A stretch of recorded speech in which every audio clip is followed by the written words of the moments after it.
तो सबसे पहले क्वेश्चन का पहला पार्ट करते हैं, determine the value of, sorry, check that this is dimensionless. ठीक है, क्वेश्चन का पहला पार्ट है, ये डायमेंशनलेस है, ऐसा हमको चेक करना है। चलो चेक करते हैं। वैल्यू क्या दी हुई है, k e square by g m e m e. चलो भाई, ई का वैल्यू क्या होता है, कोई बताएगा?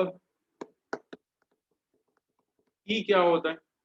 याद है वो मैंने टेबल आपको 3 बार लिखने के लिए दिया था, उसमें मैंने ई का वैल्यू कुछ लिखवाया था, ई द चार्ज ऑफ इलेक्ट्रॉन, और उसकी वैल्यू होती है 1.6 इंटू 10⁻⁻19 कूलम। क्या होता है 1.6 इंटू 10⁻⁻19 कूलम। तो ये पूरी चीज का डायमेंशन फाइंड करना हो तो सबके अलग अलग डायमेंशंस देखने पड़ेंगे। सबसे पहले इलेक्ट्रिक कांस्टेंट,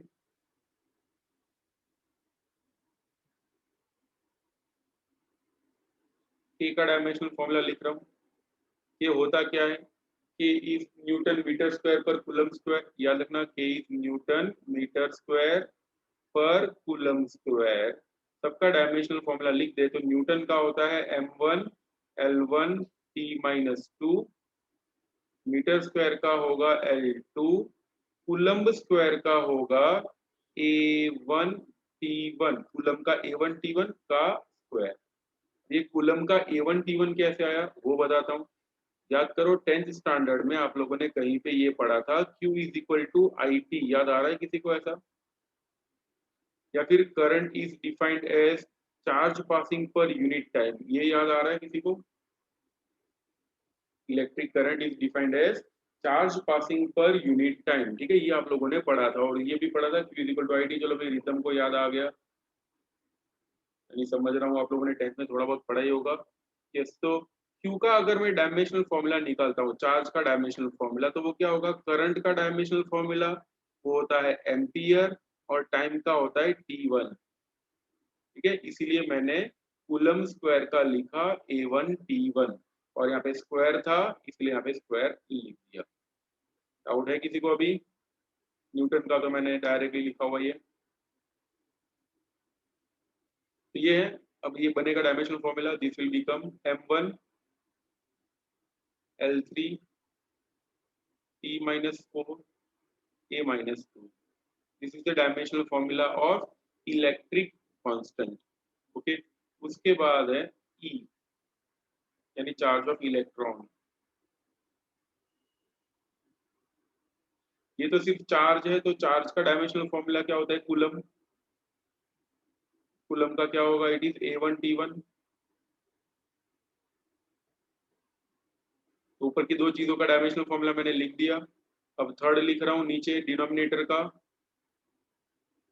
G यानी यूनिवर्सल ग्रेविटेशनल कांस्टेंट। वो क्या होता है? It is newton metre square per kg square, यानी होगा m1L1T-2 इंटू मीटर स्क्वायर यानी L2, केजी स्क्वायर यानी m2। तो क्या बचेगा? It will become m1L3T-2 this is the dimensional formula of universal gravitational constant. और मास की अगर बात करें, me हो या यानी मास ऑफ इलेक्ट्रॉन हो या मास ऑफ प्रोटॉन हो, दोनों का डायमेंशनल फॉर्मूला सेम ही होता है, केजी। केजी यानी इसका यूनिट है, तो डायमेंशनल फॉर्मूला क्या होगा? मास m1। ठीक है, बस तो ये सारी की सारी चीजें हमको गिवन इक्वेशन में रख देनी है। ये जो मैंने फाइंड किया उसमें किसी को डाउट हो तो अभी बताओ।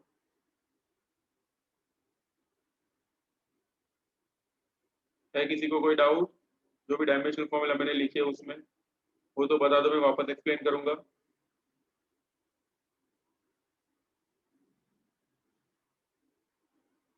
नहीं है? ओके, चलो अभी एक के बाद एक सबकी डायमेंशनल फॉर्मूला में लिख रहा हूँ। ठीक है,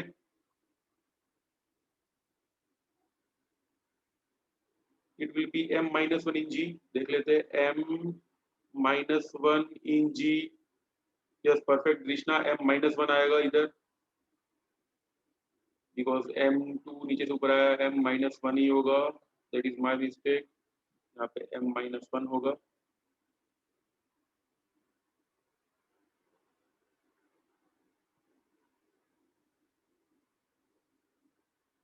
ये m-1 तो फिर ये -2 हटा देते हैं, एक्चुअली सही था बट एक और स्टेप लिखना था, ये -1 और ये +1 था, +1 -2 यानी -1, एक स्टेप और यहाँ पे लिख देता हूँ, this will become m-1 L3 t-2।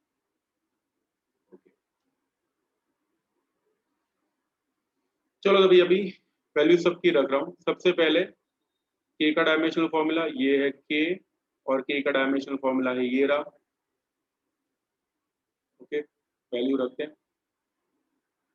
ke² bye GMEMP,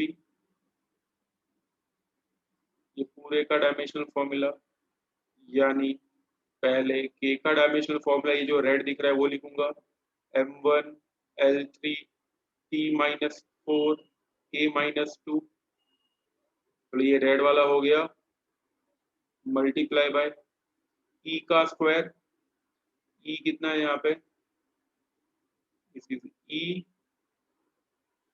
और ये रहा e का है a1 t1, उसका स्क्वायर करके लिखेंगे तो बन जाएगा a2 t2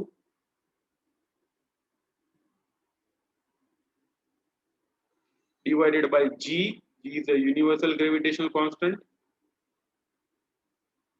आ गया उसका डायमेंशनल फॉर्मूला ये रहा, m-1 L3 t-2 this is g, ठीक है, तो उसका डायमेंशनल फॉर्मूला लिख देते हैं, m-1 L3 t-2, और कौन बचा, me और mp, me और mp तो दोनों दोनों मास है, मास का तो वही होता है m1। ओके, तो यहाँ पे क्या होगा, m1 इंटू m1 यानी हो जाएगा m2। चलो अभी जो कट होता है वो कट कर देते हैं। अगर मान लो एग्जाम में ये वाला न्यूमेरिकल आता है तो याद रखना सब कुछ कट होना ही चाहिए, ठीक है, वो आंसर पहले से ही पता है, चेक करना है ना हमको। ओके, ये सब कट हो ही जाता है, फिर भी देख लेते हैं। L3 तो कट हो गया। ओके, अब देखो t-2 है, यहाँ पे t+2 है, ये ऊपर जाएगा तो t4 हो जाएगा, 4 - 4 0 हो जाएगा, इसलिए t भी गया। a का देखो, a-2 a+2 ये भी कट हो जाएगा, बचा कौन, m -1, और यहाँ पे 2 है तो 2 - 1 1 ही होगा, और वो m1 के साथ कट हो जाएगा, ठीक है, तो इसलिए यहाँ पे बचेगा m0 L0 t0, ठीक है, कुछ नहीं बचेगा, therefore we can say it is dimensionless।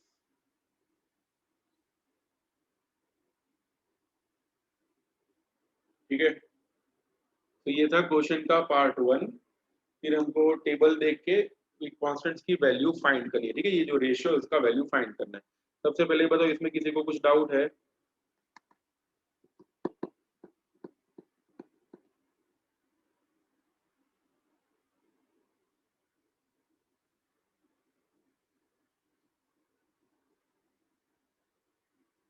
इसमें डाउट नहीं है किसी को भी? ओके, ले लो इसका स्क्रीनशॉट। ये जो है वो आपको 5 टाइम्स लिखना है, 5 टाइम इसलिए बिकॉज डायमेंशनल फॉर्मूला बहुत पूछ लेते हैं, एमसीक्यू में भी आ जाती है, कभी कभी थियरीज में भी आ जाती है, तो ये आपको 5 टाइम लिखना है। आगे देखते हैं अभी।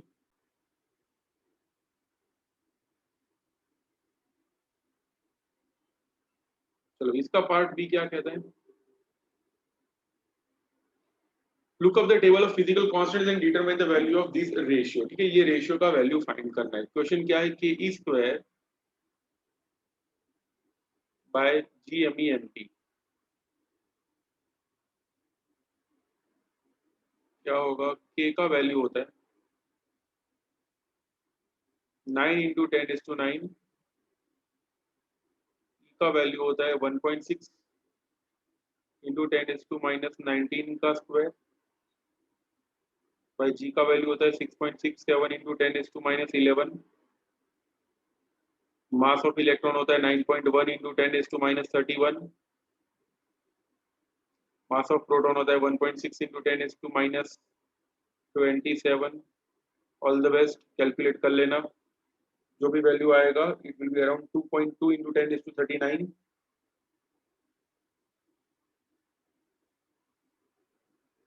इसके अराउंड ये वैल्यू आएगा। ओके, और क्या पूछा है, what does the ratio signify. ठीक है, ये रेशियो क्या सिग्निफाई कर रहा है, ये इंपॉर्टेंस क्या है इस रेशियो का। देखो रेशियो है क्या, देखो के ई स्क्वायर है और यहाँ पे g m e m p है। Okay, m e m p यानी mass of electron, mass of proton. तो एक्चुअली है क्या, force between electron and proton का वैल्यू होता है g m e m p by r square, और दोनों के बीच में जो फोर्स लगता है दैट इज के e square bye r square. यानी इमेजिन करो एक प्रोटॉन है और एक इलेक्ट्रॉन है, तो प्रोटॉन और इलेक्ट्रॉन के बीच में जो ग्रेविटेशनल फोर्स लगेगा that will be f g is equal to this much. आ रहा है समझ में, दो, एक प्रोटॉन और एक इलेक्ट्रॉन हो, दोनों के बीच में इतना ग्रेविटेशनल फोर्स लगता है और इलेक्ट्रिक फोर्स इतना लगता है। क्यों, बिकॉज दोनों का चार्ज सेम है। जो नए स्टूडेंट है उनको याद नहीं होगा, आई मीन पता ही नहीं होगा शायद में भी, प्रोटॉन का चार्ज और इलेक्ट्रॉन का चार्ज ई होता है। ओके, और उनका मास एमई और एमपी से इंडिकेट होता है। मैंने टेबल करवाया था लास्ट टाइम, फिर तुम लोगों के लिए एक्स्ट्रा लेक्चर रख दूंगा जो नए स्टूडेंट आए उनके लिए। अब अगर इन दोनों का रेशियो लेता हूँ, ये इलेक्ट्रिकल फोर्स है, अगर electrical force by gravitational force की वैल्यू फाइंड करते हैं तो क्या मिलेगा, will get k e square by g m e m p, ये वैल्यू मिलेगी अगर मैं इन दोनों का रेशियो फाइंड करता हूँ तो। और ये रेशियो ऐसा सिग्निफाई कर रहा है क्योंकि यहाँ पे electric force upon gravitational force की वैल्यू बहुत ही ज्यादा आ रही है।